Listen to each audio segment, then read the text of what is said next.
Hello and good afternoon, ladies and gentlemen. Welcome to today's Virtual Non-Deal Roadshow. My name is Noella Alexander-Young, Virtual Event Moderator here at Renmark Financial Communications.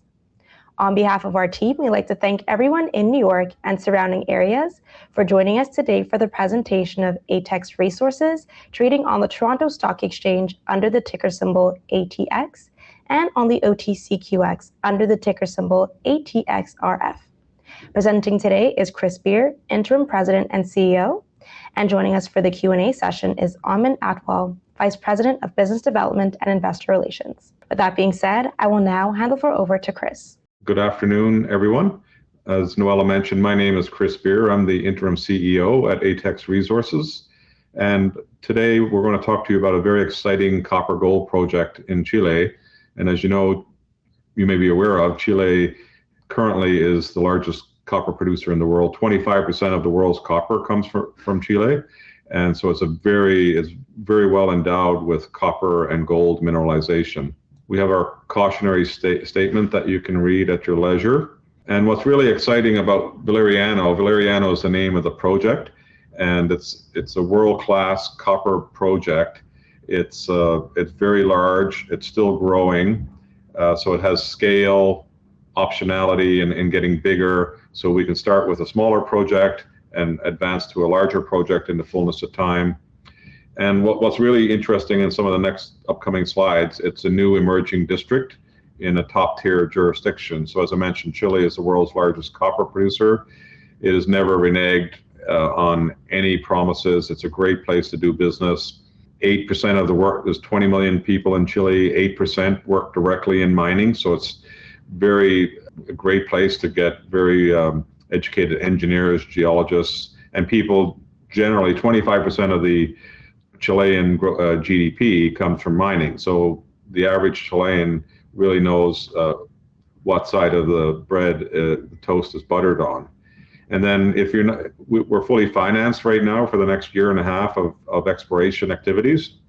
I'm very aligned with some of our top shareholders, which include Agnico Eagle, the world's largest gold company by market cap, and Pierre Lassonde, the founder of Franco-Nevada. He's a 10% shareholder and founding shareholder.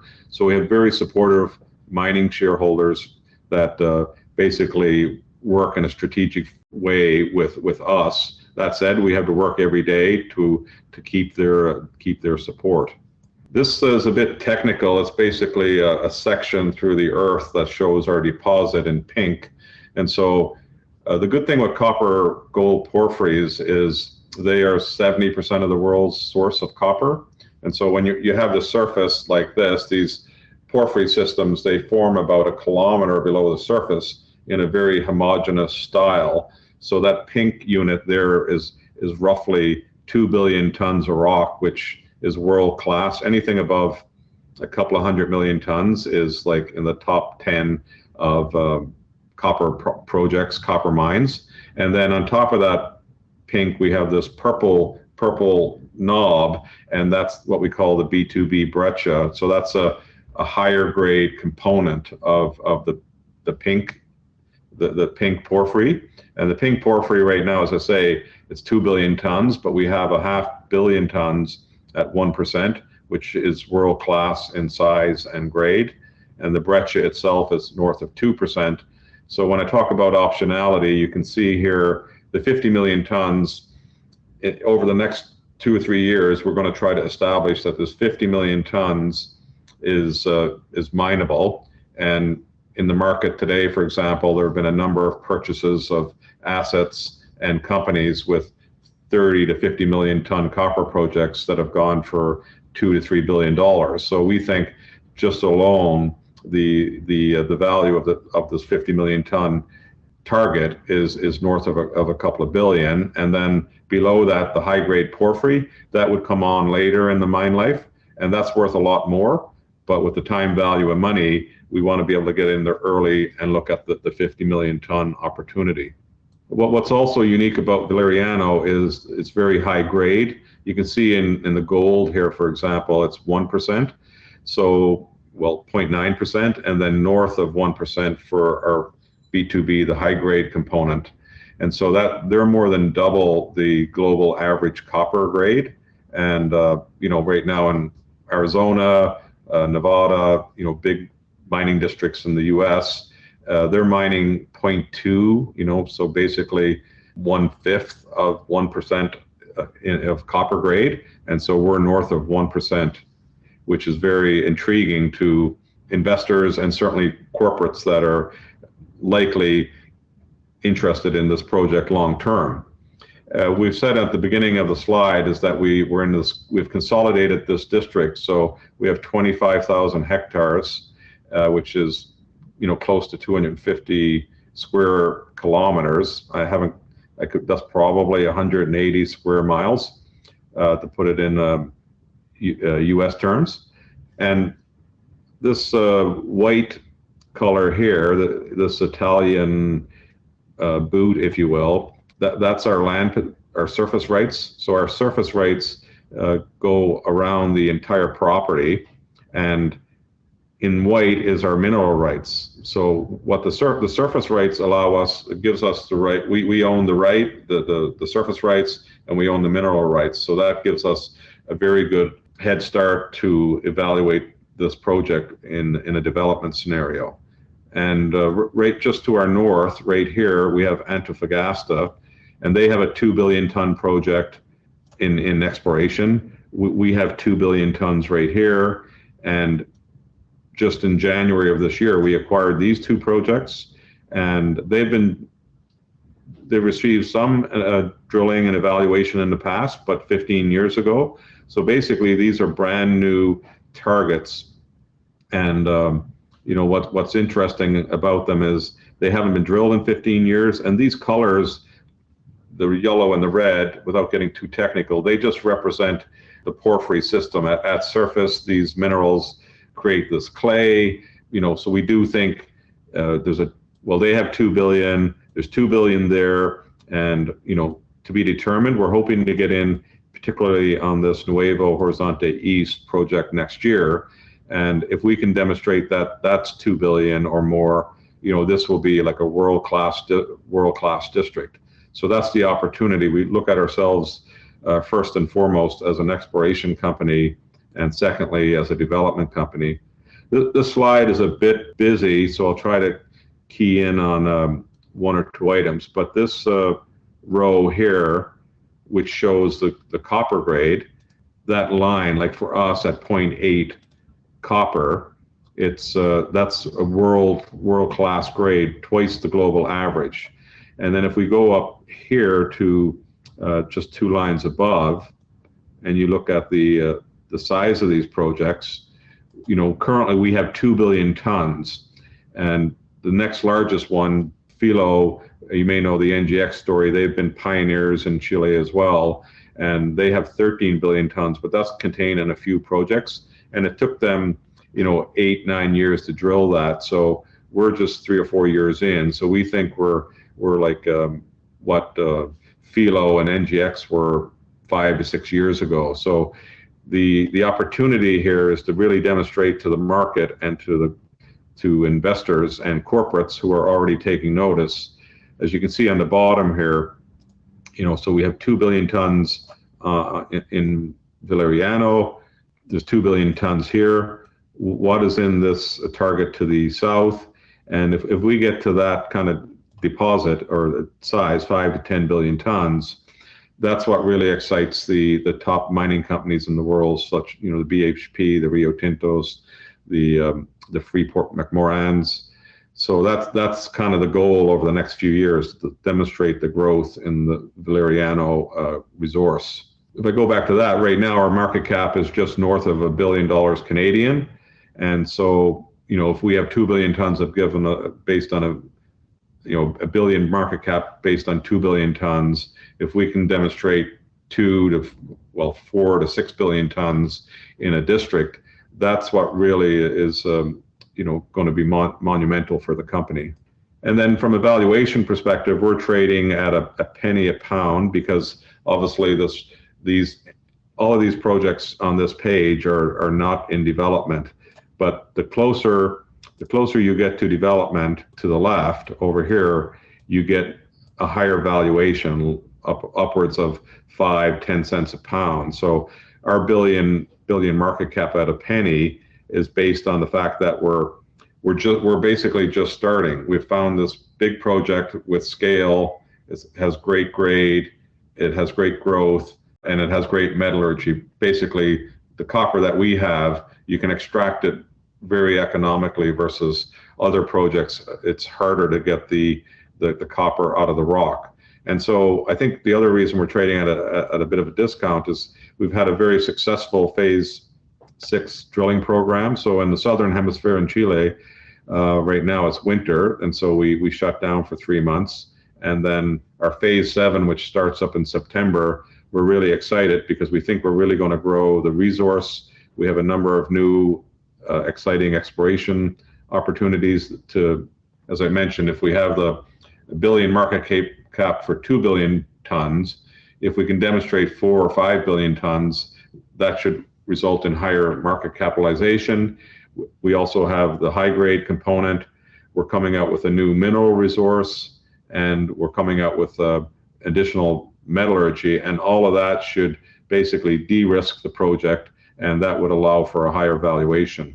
This is the chart of the last 2 or 3 years of trading, and basically when we were in the early discovery phase, it was more volatile, and you can see that there was a seasonality component to it because the stock would go up when we report results and then come down a little bit in the winter season when we're not drilling.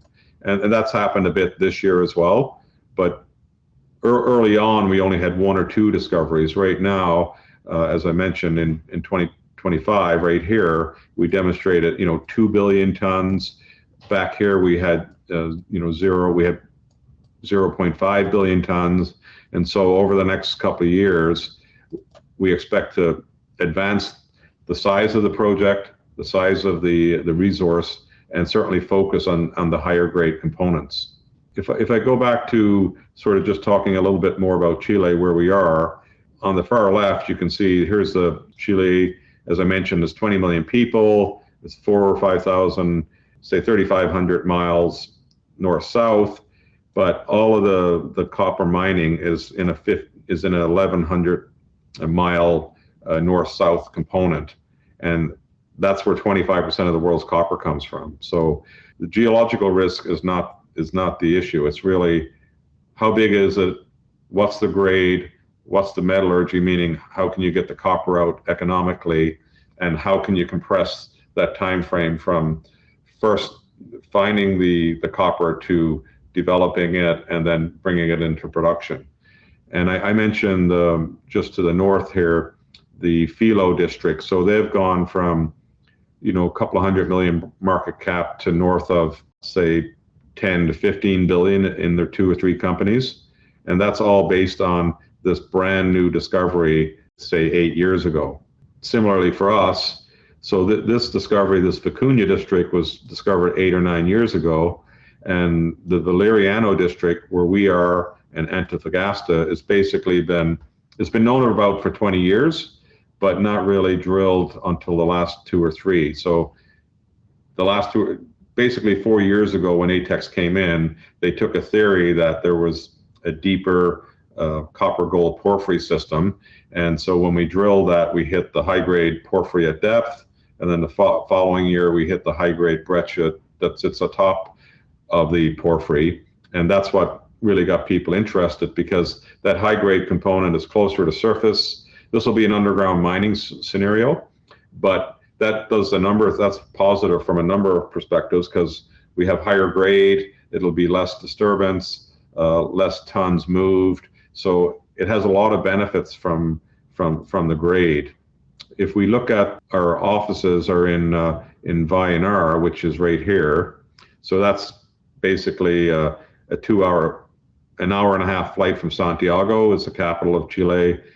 10 million people are in Santiago, and then we basically have a 3-hour drive to our site. There's a water solution for big companies. We're not going to build this. As I mentioned, our expertise is in exploration and finding new stuff. So we have the clock is running for us right now. We want to, as we show 2 billion tons, that give us billion market cap. We want to get to 4 and 5 and 6 billion tons and really focus on the high grade component. And the other thing that's interesting is this district here is emerging. And there's no producers here, but it's what we know about this district is it's high grade. In our particular area, it's high grade, but it also has the benefit of really good metallurgy, again, meaning we can get the copper out of the rock cheaply. Chile's always been supportive of mining. As I mentioned, 25% of the world's copper comes from Chile. But in March of this year, the new center-right government came in. And if you haven't been following Argentina is probably only 3 or 4% of the world's copper production. And they could be 10 or 15 or 20, but Argentina hasn't really had a steady government over the last 20 years. But what the new government in Argentina is doing is being very aggressive on financing mining and allowing mining to happen through permitting and that kind of thing. And so Chile is seeing this, and they don't want to lose the mantle of the world's biggest destination for capital in mining. And so what we've seen with the new government is very proactively working with, they work with all the large mining companies of the world, but they are also now working with exploration companies. So they work with the 130 billion market cap companies like BHP, but now they're working with the billion market cap companies like ATEX. And just quickly on the copper demand, it's really needs no introduction as a critical metal. We're using, I have to go from kilograms to pounds, but say upwards of 200, 150 pounds of copper in a new EV. So Jeff Curry is a former global commodity strategist from Goldman Sachs, and he has the 3 Ds of copper demand, which is decarbonization, data. So basically all the new grids that are being built and all of the new data centers require the last mile is copper. So the copper demand looks very strong. It's currently 27 million tons per year, and 5 of that comes from Chile. And if you look at the supply side, it's taking 8 to 10 to 15 years to build new mines. They're becoming obviously more expensive. It's harder to permit, harder to get people like miners, certainly in North America, Canada, and the US. Whereas, as I mentioned, in Chile and Brazil and some other jurisdictions, they have strong enrollment in engineering and geology programs. But this gap between copper demand, which is basically just growing at, pick a number, 2 to 4%. It used to grow at 5% when China was doing its super cycle growth, but now it's say 3 to 4%. So that requires obviously 5% on 25 million tons. Like it needs 500,000 tons of new copper a year, which is probably the largest copper mine in the world only produces 500 or 600. Most big copper mines produce 200,000 to 300,000 tons of copper a year. So that's why everyone is intrigued by copper. And as I mentioned, Chile is not only geologically endowed, but the political environment is very good and conducive to operating. So that's why a lot of capital is attracted to Chile. This, again, is a bit more technical for the generalist investor, but if I put in some drawings, like that's kind of the valley and the mountain range that we're at.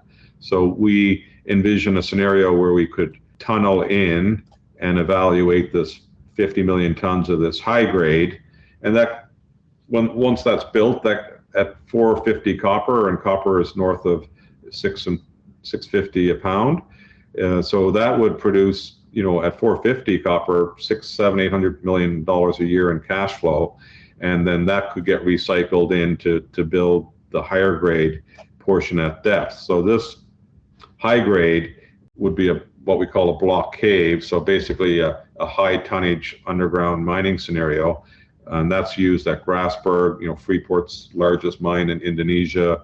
It's been used effectively all over the US, particularly in Arizona, and so that's what we envision the project to look like in the fullness of time. And then geologically, these arrows just demonstrate where we're hoping to drill next year, like just to the east, is very prospective, and even up dip towards surface. And you may ask why we haven't, drilled here first, because it's closer to surface. And it's just really about, we drill this area, and then and now we're going to drill the up dip component. So that's an opportunity for next year, is to really understand if does this go all the way to surface. We have targets up here that need to be evaluated, and so we do look at a lot of catalysts for next year from the exploration potential that we have to drill. And from a drilling perspective, what's unique about ATEX is we drill just like oil and gas. We are a pioneer in South America, where we drill these vertical mother holes, so like oil and gas, and then we veer off and do these mother or these daughter and sometimes granddaughter holes. And so we're able to effectively drill deeper projects with directional drilling. And so that's, as I say, we're pioneering this in Latin America, and we're seeing others do that now, because it's very efficient way of demonstrating the value of the rock that we have. This is a plan view, so we're looking down at the project. And again, simplistically, we drilled here this year, so we've expanded. The length of this project went from 400 meters to 700 meters. And so next year we're looking to drill south of this and get it to 1 kilometer. So say that's basically 0.7 of a mile. And so that would really result in a much larger B2B breccia component. So that we think once we get that drilling done, that'll be a big catalyst for investors. This is across a plan view, if you will, and basically it just shows, like these blue dots are drill holes, pierce points, if you will. And while they look close together, they are 200 meters apart. And again, just simplistically, this zone here was in blue. This is our last mineral resource estimate that we had 40 million tons in. And now the next one that's coming out in the end of 27, we're hoping to next year's drilling to drill out that way and expand both the size, the tonnage of it, so to move it higher from 30 million tons to north of 50 million tons and maintain that high grade. I mentioned the simple metallurgy. It has high recoveries. And if for any of you that are not metallurgists, which are, there's not too many metallurgists around, we have like a 33% concentrate. So for every ton of rock that we mine and get 1% of copper in, we can concentrate that 1% up to 33% in basically a fine powder, and it comes with 15 grams of gold. That's a half ounce of gold. So that's basically right now $2,500 for the gold, and the copper at 33%. I can't do the math, but that's 33 times say 6. So that's several $100s in copper and a couple of $1,000s in gold, and that compares favorably. Like the global average is only 22% for copper con and 3 grams for gold. And the other thing that's interesting with our ore is with our 2 preliminary first metallurgy tests, we're able to get that great grade with not grinding the rock that small. And so that would save on power and water and all that stuff. But we're also finding that we have no deleterious minerals like arsenic, which is impacting the global, like China, Japan, Korea. They're some of the world's largest importers of copper concentrates. North America has basically 4 smelters that can receive copper concentrates, and there's really only 2. One is captive in Utah with Kennecott mines with Rio Tinto, and the other one is in Canada, and they can accept arsenic ores. But without getting into the details too much, basically our ore is very amenable to smelters and very desirable in today's environment. As I mentioned, we have a very strong balance sheet with over 140 million in Canadian, and that will do us for at least a year and a half. We have a strong following and growing with a number of well-known analysts in the mining community. And then, as mentioned, we have some of the top shareholders in the mining world in Agnico and Pierre Lassonde. So, and institutionally, in an afternoon, Aman and I can call 8 or 9 shareholders and basically touch 65% of the shares. And then we have a growing retail component that, in our recent annual meeting, for example, we had 70% turnout, which is, that's almost double the turnout for most mid-cap mining producers at their annual general meetings. Another component in mining that's crucial is the ESG. We refer to it as social license or sustainability. So we have a strong team that works with community members. Basically, the beginning of the drill season, so in September when we start, we'll bring community members. The community is 30 kilometers away from our site, more than 30 kilometers away. So we're not impacting them, and as I mentioned, we own the surface rights.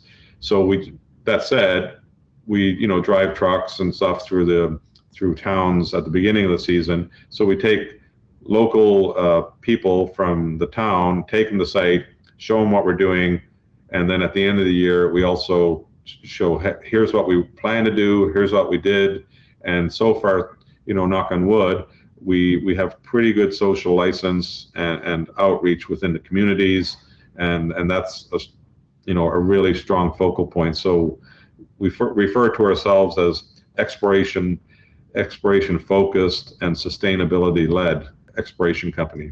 So the management team, as I mentioned, I'm the interim CEO. We have a CFO joined last year with strong credentials. He brought or worked with Mirza on human resources and health and safety. We have a new senior director of exploration who Pablo lives in Vallenar. That's 3 hours from the project site. He leads the team, and he was also one of the geologists that drilled some of the surrounding projects years ago.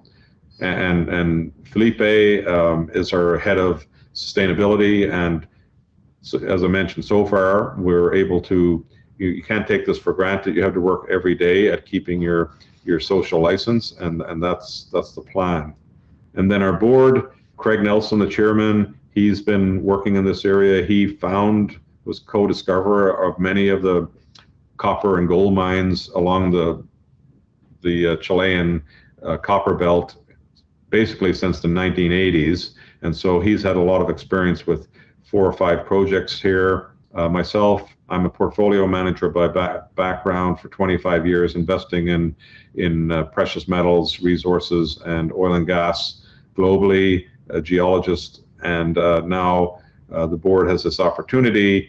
The former CEO basically stepped down and wanted to pursue his own initiatives several months ago. So we have a strong board. We have $150 million in cash.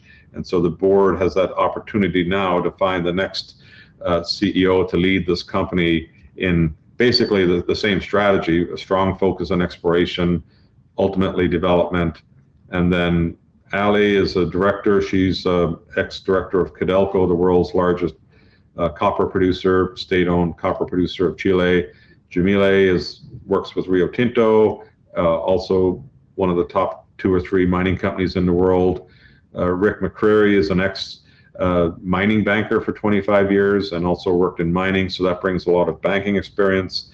And Hannes joined us recently. He's a former CEO of mining companies and leads up our audit team and is a CFO of a newly listed mining company in Canada.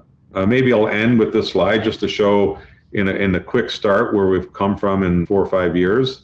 In 2022, as I say, we evaluated this. We had this theory, the chairman, Craig, the original CEO, had this theory that this copper porphyry was a bit deeper. And so the first phase, we came in and drilled, had some success, and then progressively through the years, we've had increasing success.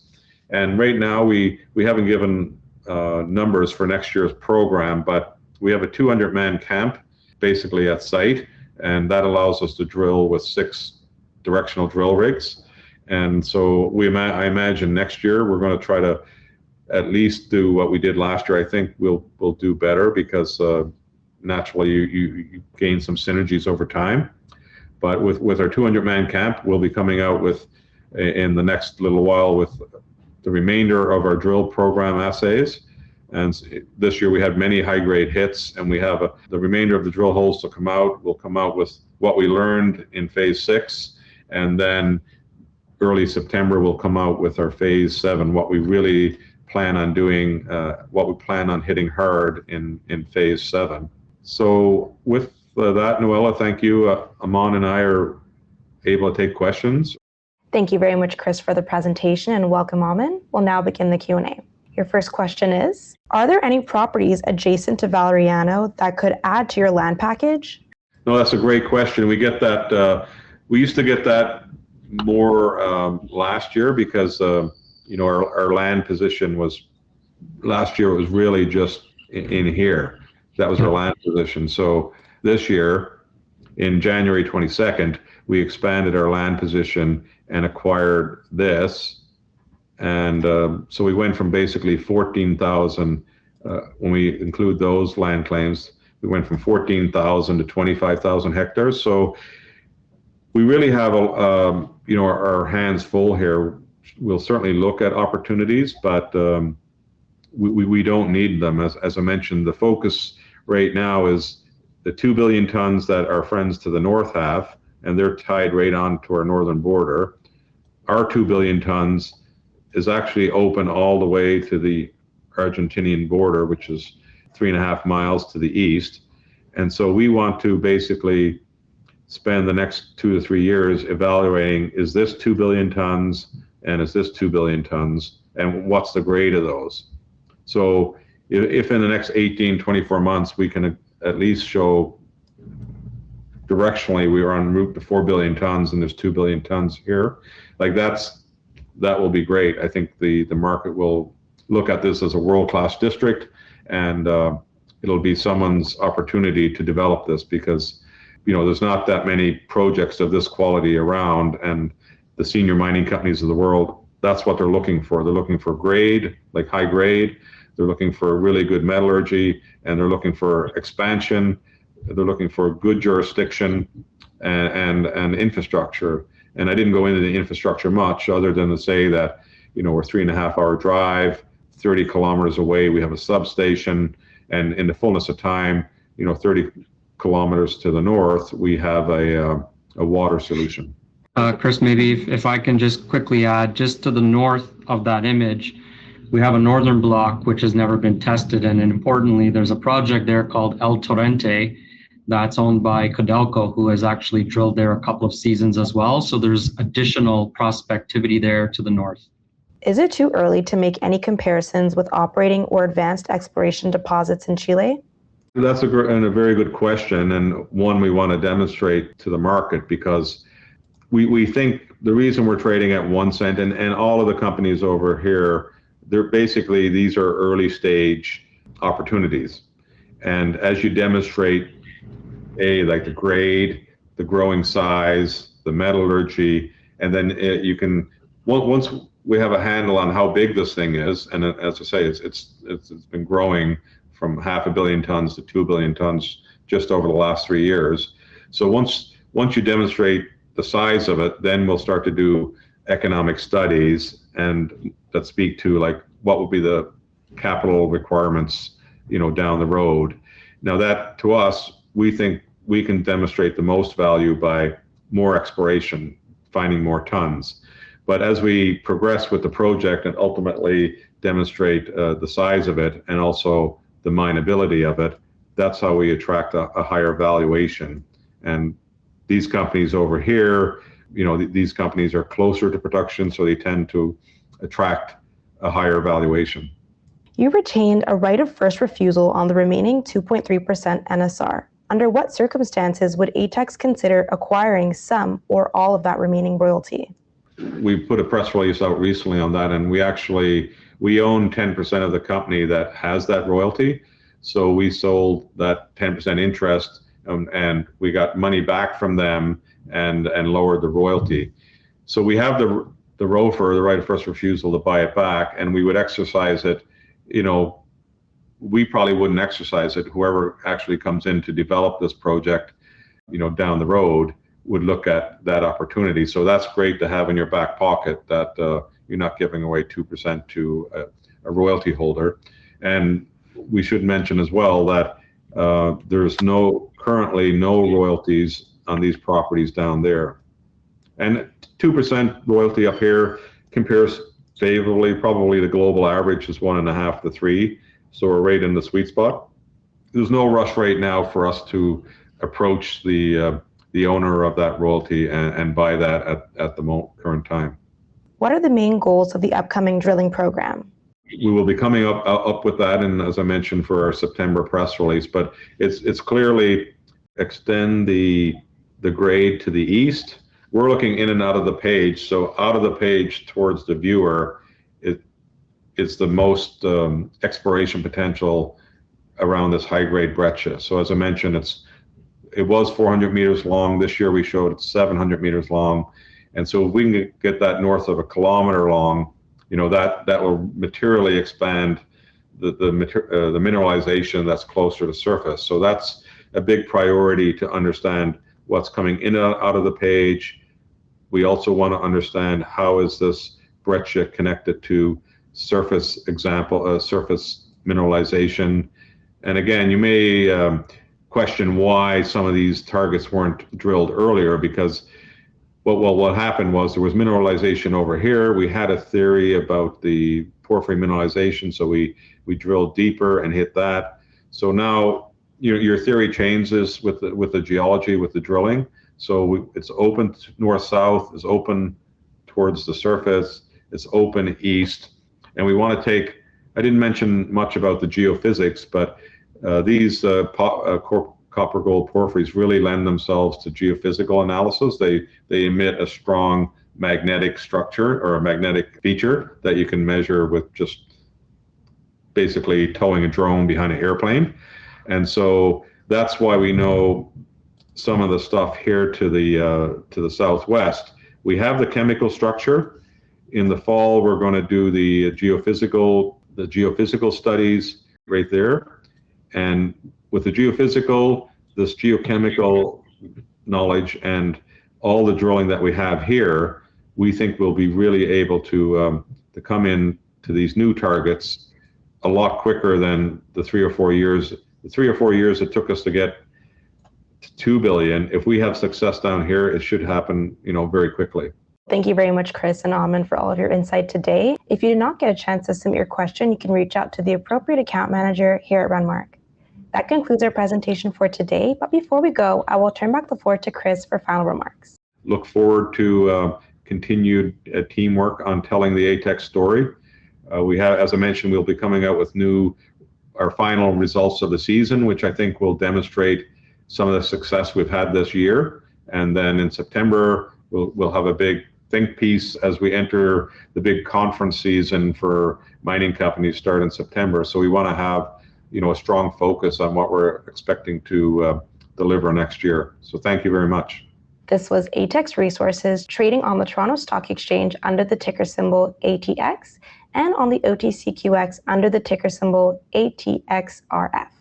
Thank you to everyone in New York and surrounding areas for joining us today. Please stay tuned for other presentations in your area, and see you next time.